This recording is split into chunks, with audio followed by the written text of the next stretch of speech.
Here we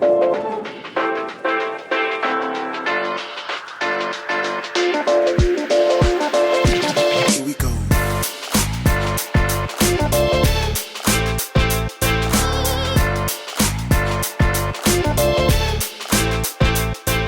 My guest joining me today is Kyle Hoffman from the Pickle podcast. How's it going, Kyle? I'm excited to be here, man.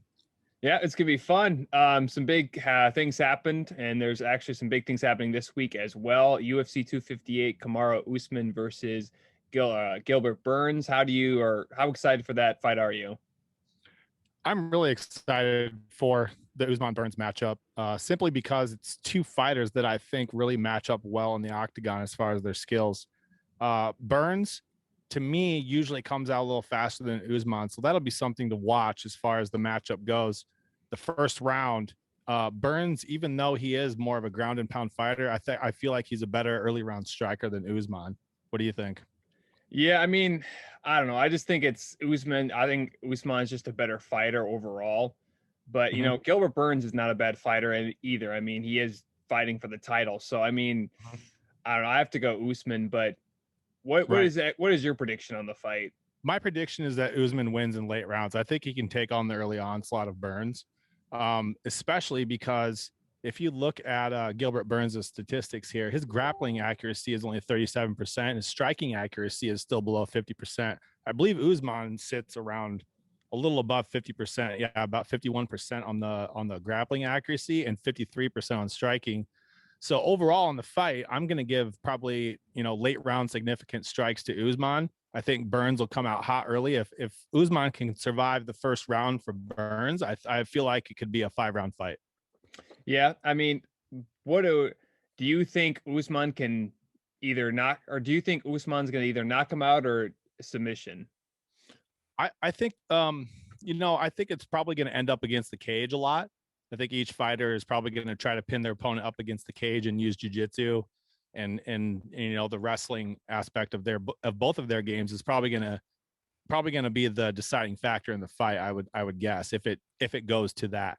But yeah, the ground game of each fighter, I'm not sure I would rank any one of them ahead of each other as far as that goes. I would give striking to Burns, but I would also give, what do you call it? Like Usman will not get as tired as Burns will get after the third round. I think he has a really good gas tank in late rounds, and I think that's going to make the huge difference. I would definitely take Usman if I was to bet, and I probably will, JJ. I probably will throw down a bet on that one, even though Usman is favored, I think.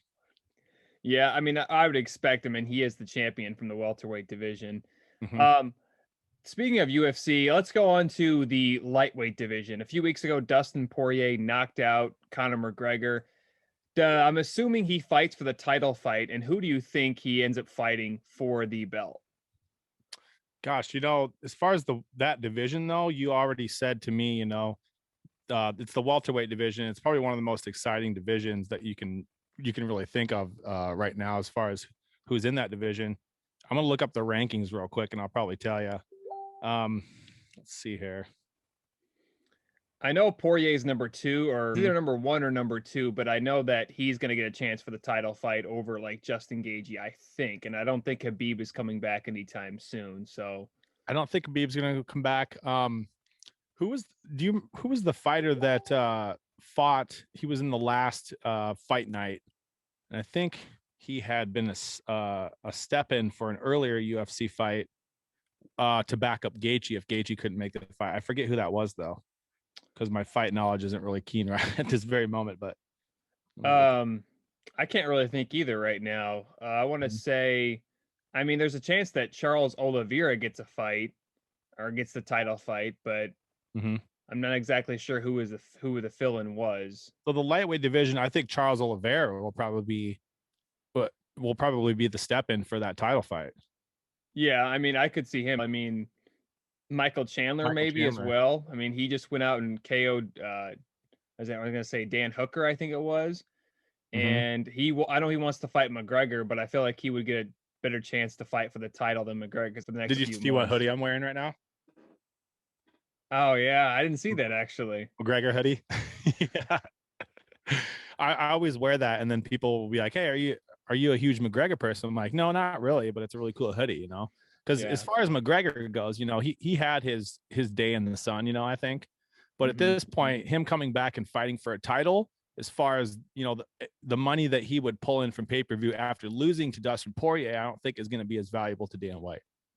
Yeah, I mean, I always like watching McGregor because he's fun. I feel like he makes the UFC a lot more fun. I feel like he really helped the UFC out a lot and made it popular. But I mean, he's clearly not the best fighter anymore, and I'm not sure he really has in the tank. And I think he's a free agent next year, I want to say. So I'm not Mm-hmm. sure he's going to return to UFC. I'm assuming he Right. will, but I think what he wants to do is he wants to get the lightweight title, which doesn't seem like it's going to happen now. And then he wants to go out and like do his own fighting, like fight Manny Pacquiao or fight someone Right. of that, or Pacquiao. maybe Floyd Mayweather again or something like that. Right, exactly. Maybe he could fight Nate Robinson, and that could be the fastest KO in boxing history, and then he'd have the record. Yeah, less than 5 seconds. Yeah. What did you think about the whole Jake Paul Nate Robinson fight? Obviously, SHIT show. Nate Robinson looked terrible, looked unprepared, and I'm still not sure if Jake Paul is even that good of a fighter, to be honest. What's crazy about that, JJ? Have you ever seen the wrestling highlights from Jake and whatever his brother's name is, Logan.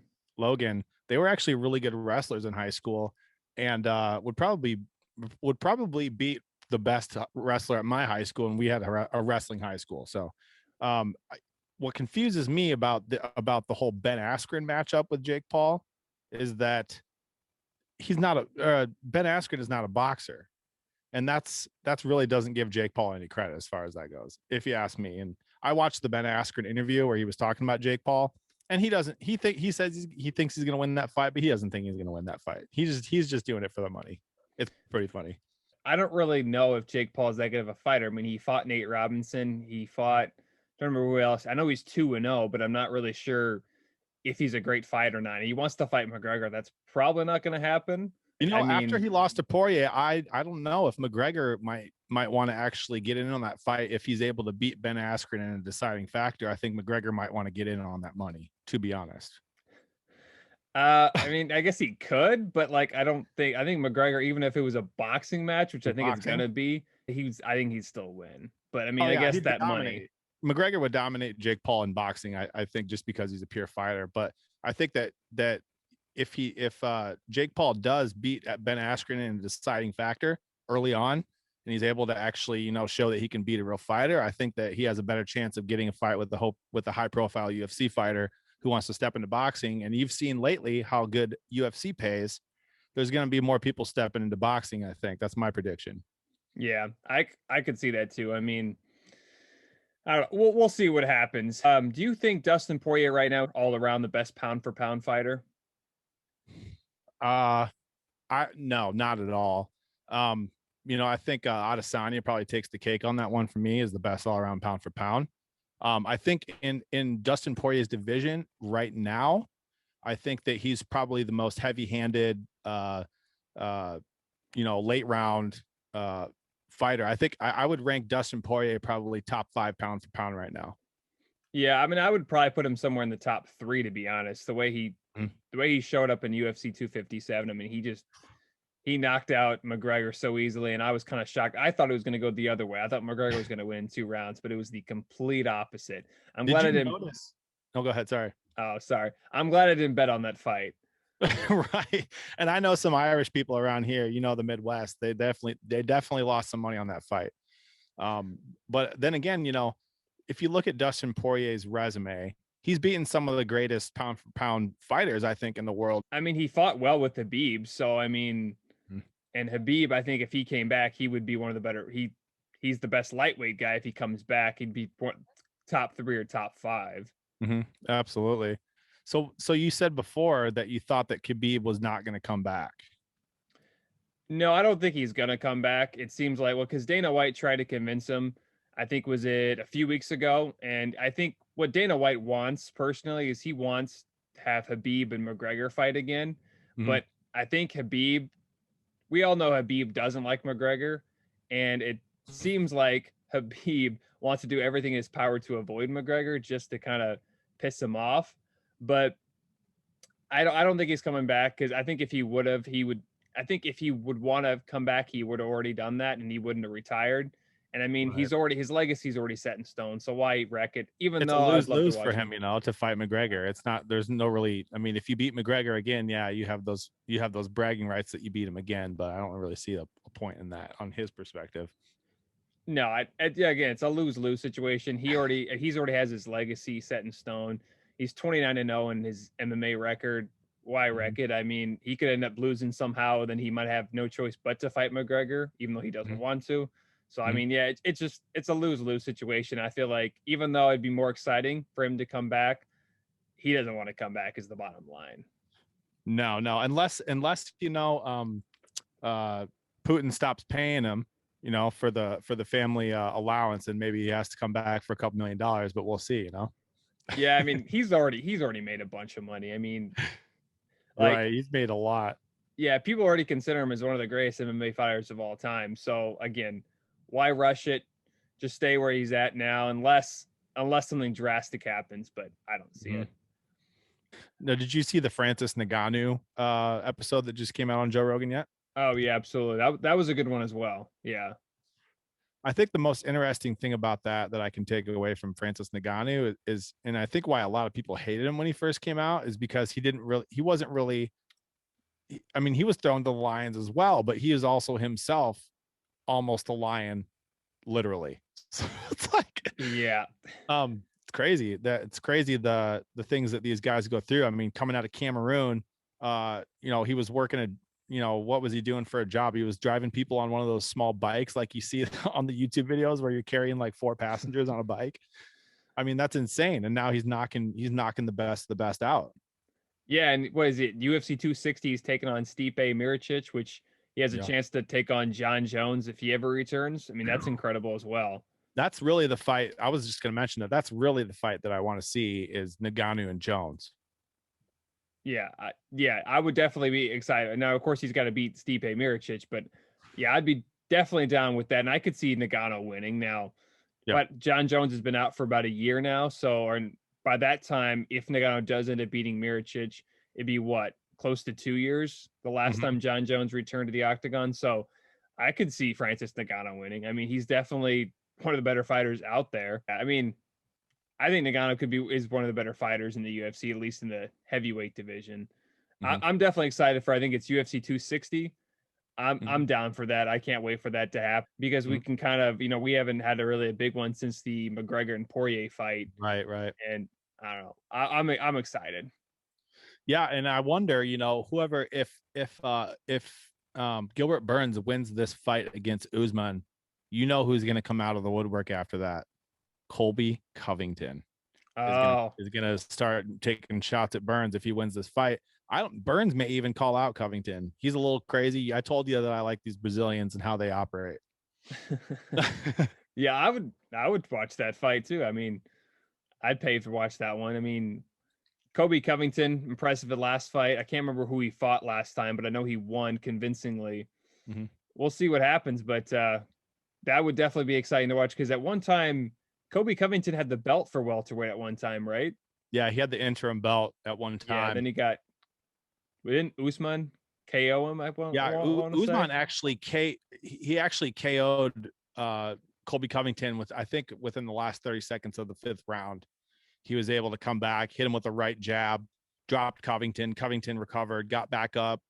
I think he was hit with a body shot and then another jab to the face, which dropped him, and then he ended him with shots on the ground. So if you're talking about late round stamina, like I said, Kamaru Usman, if Gilbert Burns makes it past if he's able to survive Gilbert Burns after the first round, then I think it's going to go 5. It's going to easily go maybe 5 rounds, but I could be wrong.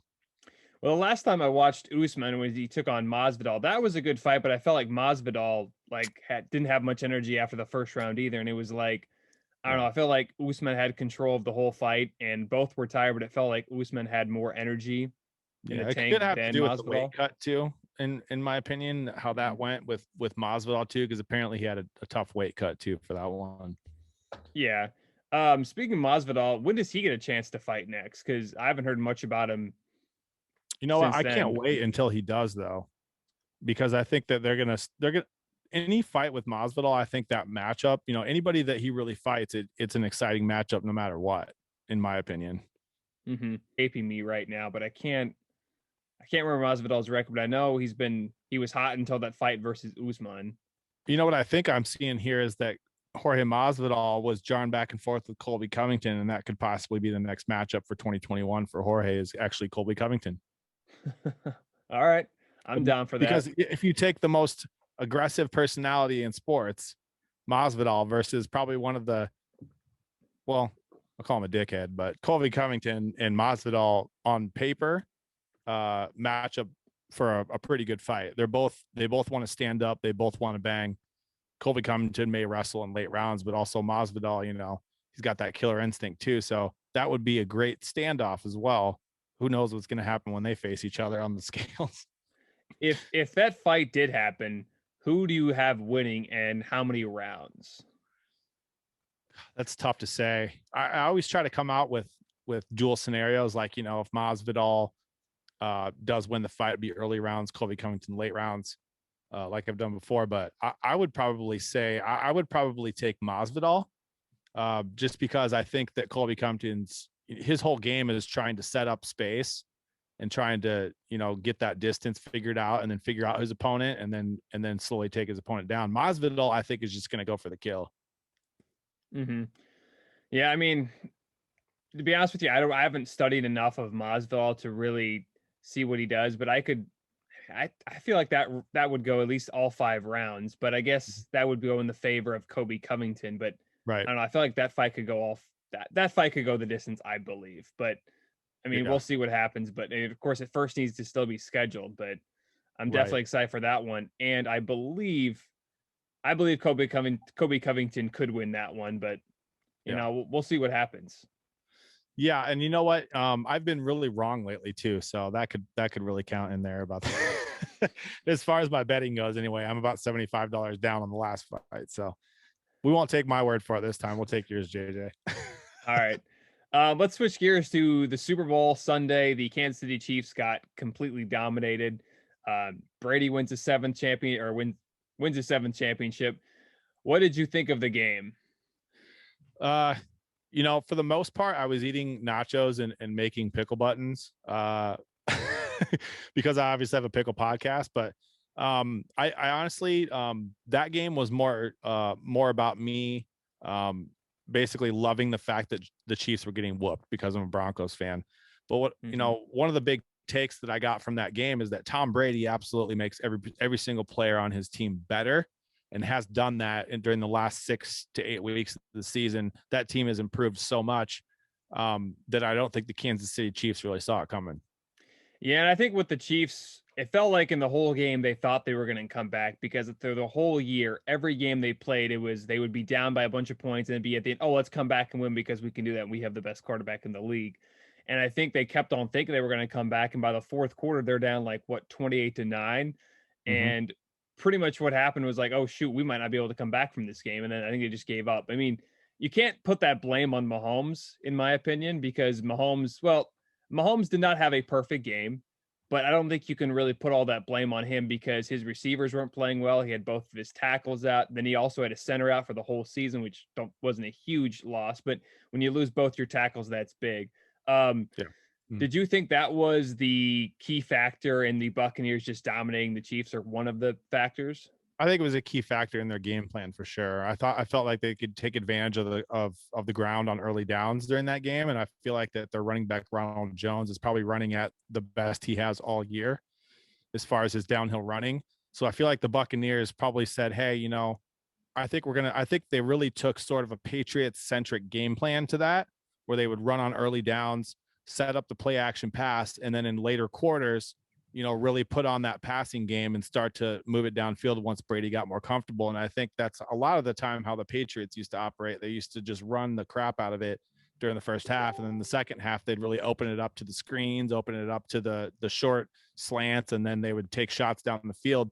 I feel like the Kansas City Chiefs, I feel like their defensive backs, I feel like just weren't on their game, especially Tyrann Mathieu, even though he had that early interception. I feel like his attitude going into the game was probably, we're going to go dominate and we're the best. And I don't think he was prepared for what they were going to face against Brady in that offense. Bruce Arians is an offensive genius.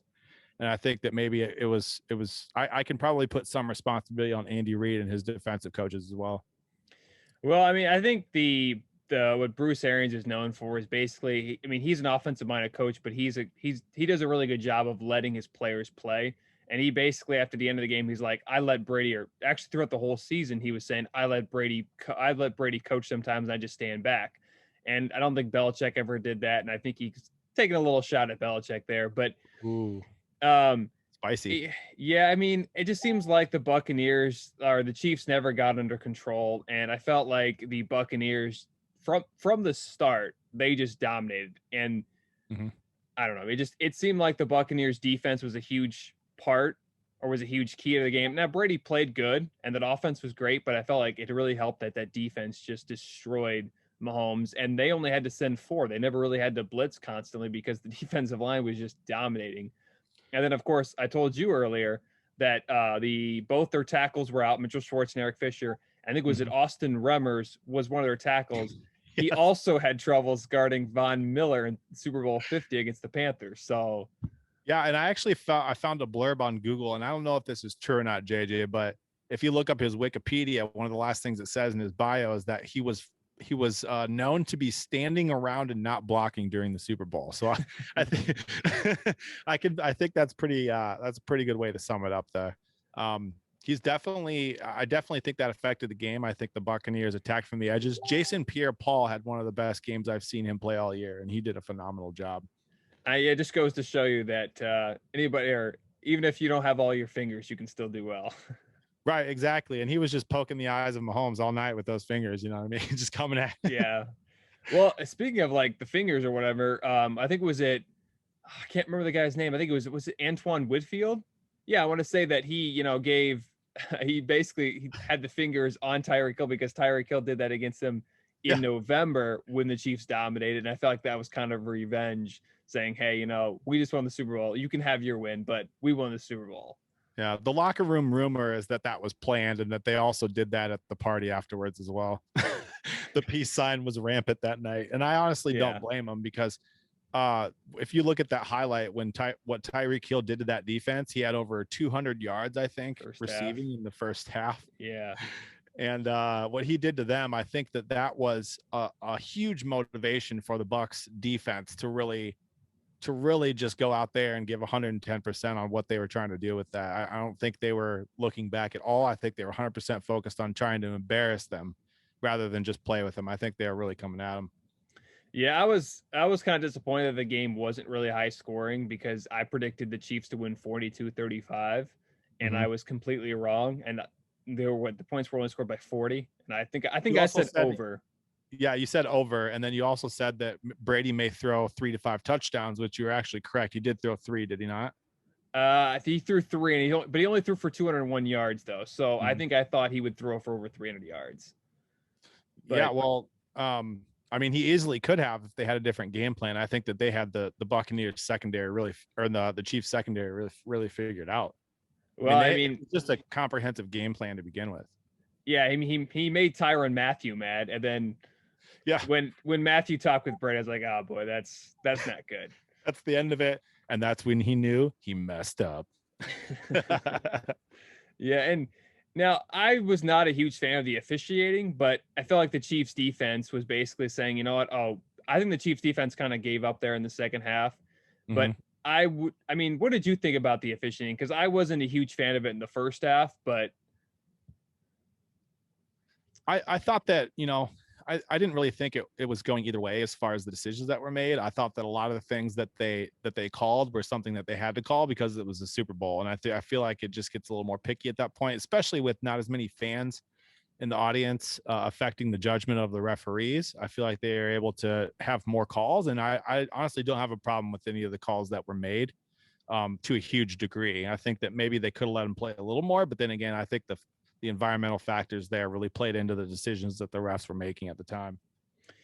this was kind of all over a lot of talk shows. Who has a better chance of making the Super Bowl next year, the Chiefs or the Buccaneers? Both. I think it's going to probably be a repeat. And I think Brady's going to stick around. Well, we should talk about that because if I was Tom Brady, I would retire. because you're going out on top, right? Unless he really has a definitive reason to go against the Chiefs again in the Super Bowl, which is a risky thing too, because if you play those two teams against each other, the Chiefs may very well blow them out. So it could go either way, really. Well, I mean, I think most people would retire and say, I'm a Super Bowl champion on top, but Brady, the only way Brady retires is if he can't do it anymore, like what basically happened to Peyton Manning. So I don't think Tom Brady's going. I think he's got at least one more year, maybe two. But I mean, a lot of people are saying they could see him going to 50. I don't see how that's Right. possible, but you never know. It's Brady and he's 43 and he's playing like an elite quarterback at the moment. So You know you what he's never going know to what say, happens. though? He's going to say, I really like even numbers. Yeah, probably. And he switches his number to 8 probably. Because I think he was really considering going to number 7, but that would have kind of hurt his brand because he's got TB12. But Right. that would have been that'd be interesting if he decided to change his number to 8. Yeah, Which Jordan did it and went back. It's possible. Brady comes back for 1 year with a different number, wins the Super Bowl, and retires. Who knows? yeah, I mean Kobe had 2 numbers, 8 and 24. So yeah, it wouldn't be any different if the absolute NFL GOAT didn't do that as well. So I wouldn't doubt it. Should the NFL retire the number 12 jersey after Brady retires? On all teams? Yes. You know what? I'm going to say no. I'm going to say just for the Patriots, because I think that if you're not able to wear that jersey, a lot of people that looked up to Brady coming up, might want, would want to wear that jersey. It's a legendary number at this point in the NFL, as you can tell. But I think that you should give players a chance to wear that number on different teams, just because I think it's a significant number. But for the Patriots, no one should ever wear that number again. Well, I mean, the Buccaneers probably should retire that jersey too, because they were 7-9 last year. Brady comes and the Super Bowl if champions. Anyone does it, the Buccaneers should retire Tom Brady's jersey for sure. So he'll have 2 teams, at least in my opinion, that should retire it. Yeah, and of course now in the NBA, the Bulls didn't, or the NBA didn't actually retire the number 23 jersey, even though the Bulls did, and the Heat, I think the Heat retired Michael Jordan's jersey, even though he never played for him. But yeah, and especially in the NFL, it's kind of hard because quarterbacks can only wear 1 through 19, and if you retire number 12, that would be really hard because there's a lot of quarterbacks wearing number 12, and guys like Aaron Rodgers also wear number 12. So it'd be kind of hard, especially how the NFL does their number system. Can you imagine telling Aaron Rodgers he has to change his number? Yeah, exactly. Yeah, you won 3 MVPs, a Super Bowl, but you got to switch your number. He would literally look at you with his big blue eyeballs and be like, absolutely not. I'm not going to do it. You can fire me from the past. He would literally go live on a like a beach in Malibu for 2 years before he would come back if they took his number. He would just quit the NFL. He'd be like, nope, that's disrespectful. I quit. Yeah, probably. Have you ever heard his interviews on the Pat McAfee show? Oh, all the time. Yeah, I tune into the Pat McAfee show all the time just to see the Aaron Rodgers segments because he is hilarious. Yeah, I mean, I'm not a huge fan of Aaron Rodgers, but the interviews are funny with him and Pat. And then, of course, AJ Hawk, his former teammate, comes on a lot. Those are always kind of fun. Yeah, the AJ Hawk offers, like, when you watch AJ Hawk, just to watch him squirm and watch the stuff that Pat McAfee does and just how uncomfortable Pat makes AJ Hawk sometimes is just pure gold to me. It makes the whole show. And then Pat McAfee can't stand still, and he buys a golf club on the Golf Channel for $29.99.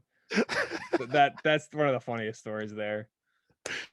Oh man, the best one is where he's running around in the football field with just like the shorts on that he wears. Aussie football, yeah. Yeah, he's doing the Aussie football. That was hilarious. Maybe we can get him on your podcast someday. Oh, that probably wouldn't happen unless I was with a big network, which is gonna be a while from now. What did you actually going back to Super Bowl? What did you think of the performance from I should say, what do you think of the performance from Andy Reid? Like, could he have changed his coaching style after they were down 21-6 at the end of the first half? Yeah, I'm gonna give Andy Reid the unknown credit that he was probably trying everything in his power to switch up the game plan, and I think that maybe his game plan, what that reminds me that when before the Super Bowl they were saying that the Bucs would really have to handle the Chiefs game plan and how they spread the ball out with Kelsey and all that stuff. But I really think it went the opposite way. I Yeah, think I mean, Gronk was a huge factor. He had 2 touchdowns. yeah, and you know what's crazy about that is all the guys that Brady brought in, Gronk, Antonio Brown, Leonard Fournette, all of them Touchdowns. had touchdowns. Yeah, that Touchdowns. I thought that was a little interesting. But yeah, I mean, Andy Reid didn't have a lot of options because they were getting blown out by the third quarter. But I felt like Yeah. he went back to the way I think when he was with the Eagles The because he Eagles. constantly would do that, especially in Super Bowl. I think was it 39 against Brady. That's right, it was against Brady, and I don't Yep. think he really changed his scheme, even though they got beat and their offense was getting shut down. So I mean, I feel like Andy Reid kind of went back to his style His with the old Eagles, roots. but he still has a Super Bowl. So I mean, What's with his it's kind of mask, yelling. by the way? Is that a feeding trough, or why is it shaped like a gonzo nose? That's what I want to know. It looks like it, but actually, I think there was someone said that he actually does it backwards or something like that. It's just like a regular mask, but I think he does it. He does it somehow that like Upside the down way and it is now. backwards, probably. Yeah, I think he feels like that's more comfortable or something He like can that. probably Or breathe easier in it because you can see it kind of pulsating like an airbag, when he's breathing. yeah, Maybe he can breathe easier. And I honestly don't blame him because a guy of his size, I would probably want to be able to breathe the whole time. yeah, You know what I because mean? yeah, I feel like he has a cheeseburger in there though. Sometimes just Yeah. kind of chomping on that thing. Just a microwave dinner in there that he poured in there before the Yeah, game. exactly. Because he like early in the season, I think he was wearing the shield, and he was making that popular because he had a lot of coaches wearing one, and then he reverted, or not reverted, he switched. I'm not exactly sure why, but that must have worked for him because he wore that probably through 3/4 of the season. So, Mm-hmm. Definitely. um, where do you rate Bruce Arians in coaches now that he has a Super Bowl? Like right now, top 5, top 10, top 3, maybe. I think that I'm gonna be able to make that decision after next year. Because I think a lot of coaches are one and done when it comes to Super Bowls. So as far as Arians goes, he's still got a lot to prove to me. Hmm. As far as like in the NFL, I would definitely rate him, I would say like top 8 coach. What do you think? I think top 10. There's so many good coaches out there. I think Andy Reid, I think Belichick's still a good coach, even though he's not looking good right now, and he misses the playoffs without Brady in his first year, and Brady wins the Super Bowl. You Mhm. got to put Pete Carroll in there. John Harbaugh is a good coach. Matt LaFleur is a good coach. Yeah. I mean, there's just so many good options. So I don't know if I would put him in top 5. I'd probably put him somewhere in the top 10, just because, like I said, there's a plethora of really good coaches, Mm-hmm. and it's just I don't know. You gotta really think about it, to be honest.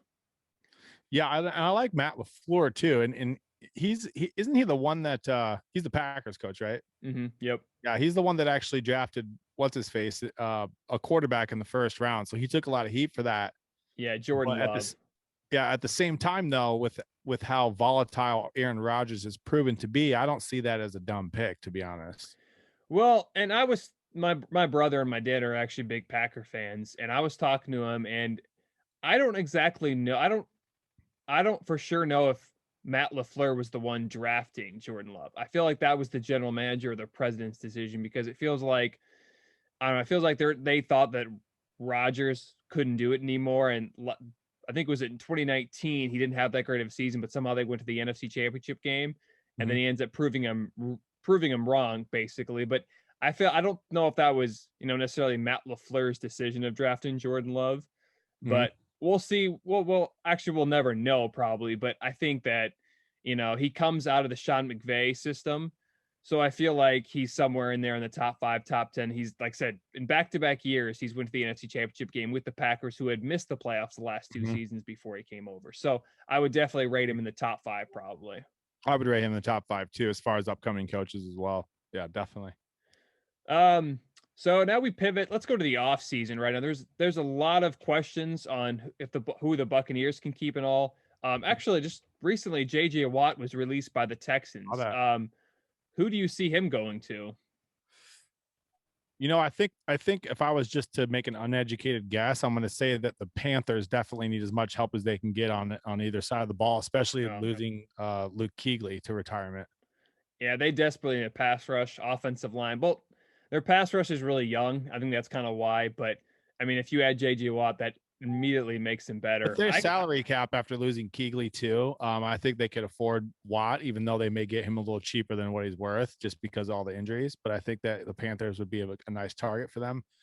I'm also probably going to look at maybe the Broncos because John Elway has a knack for recruiting veterans into that system. Not necessarily on the offense side of the ball, but a lot of time on the defensive side of the ball. So I think he could possibly end up in a spot like Denver too, who's focused on defense. Yeah, I mean, they have, well, Von Miller's, I think, a free agent this year, and I'm not sure Von Miller's coming back to Denver because of what he's had to deal with the last few years. Von Miller's going to go somewhere sunny. I could see that, That's to be my honest with you. prediction. I think like JJ Watt, I think he's going to go to a contender. Yeah. But I think JJ Watt, I could see him going to Pittsburgh because both of his brothers play there. And imagine having TJ Watt and JJ Watt on the D That would be line. insane.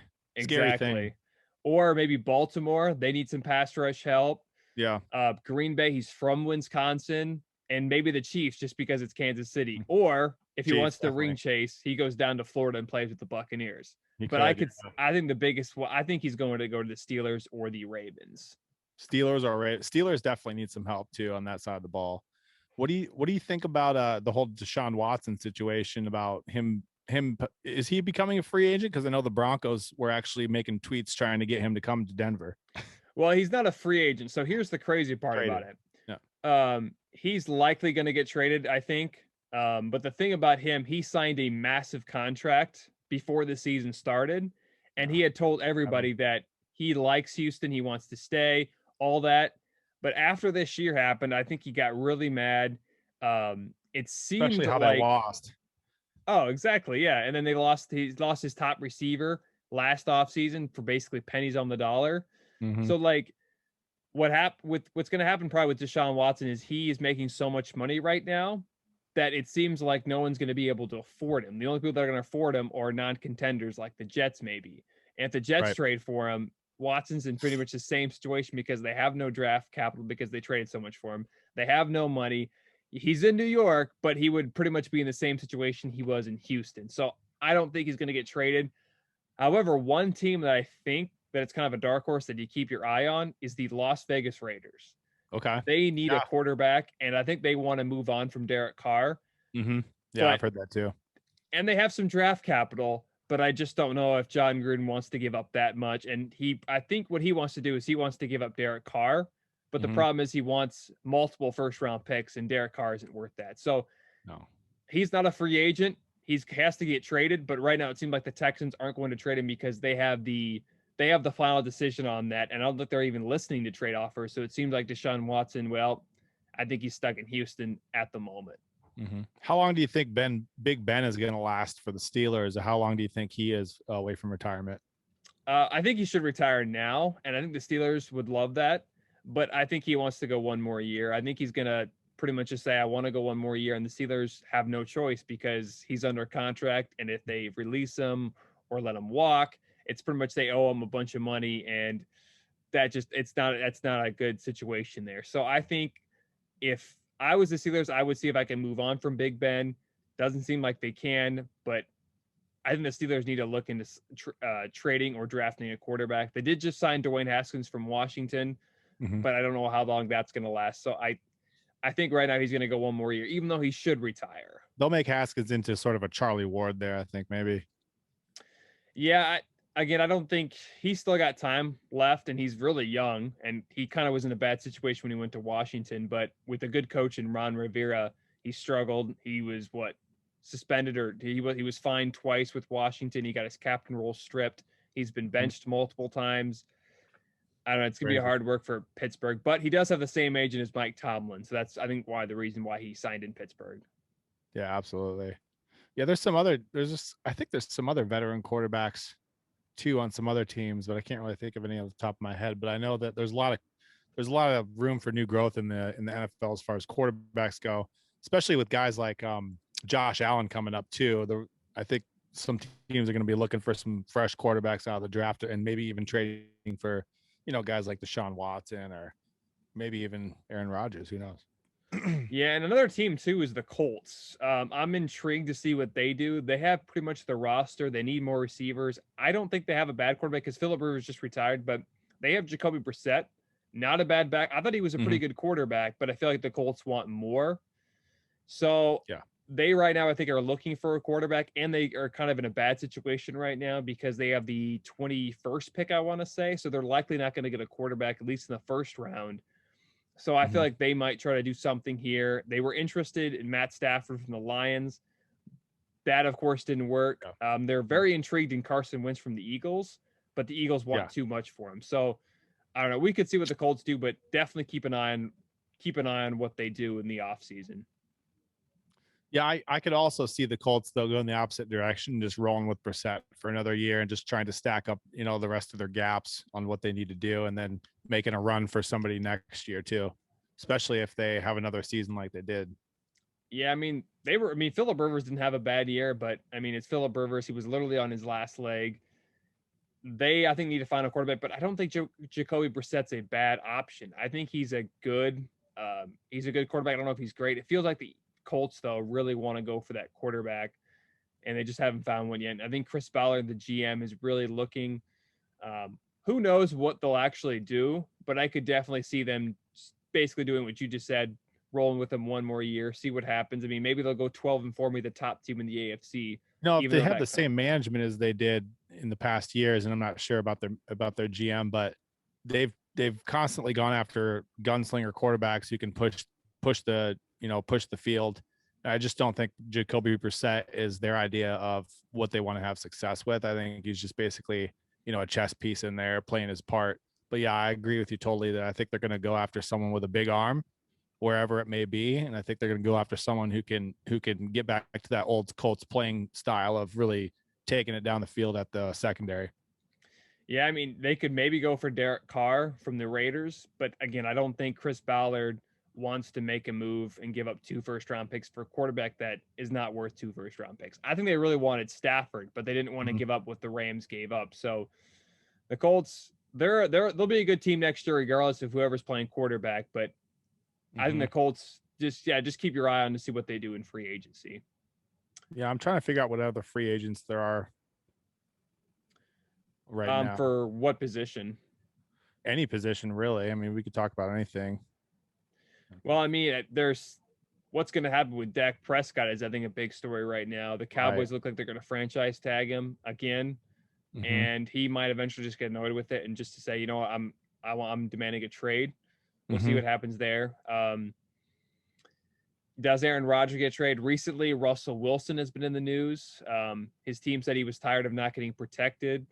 I don't see him getting traded, but who knows? Right.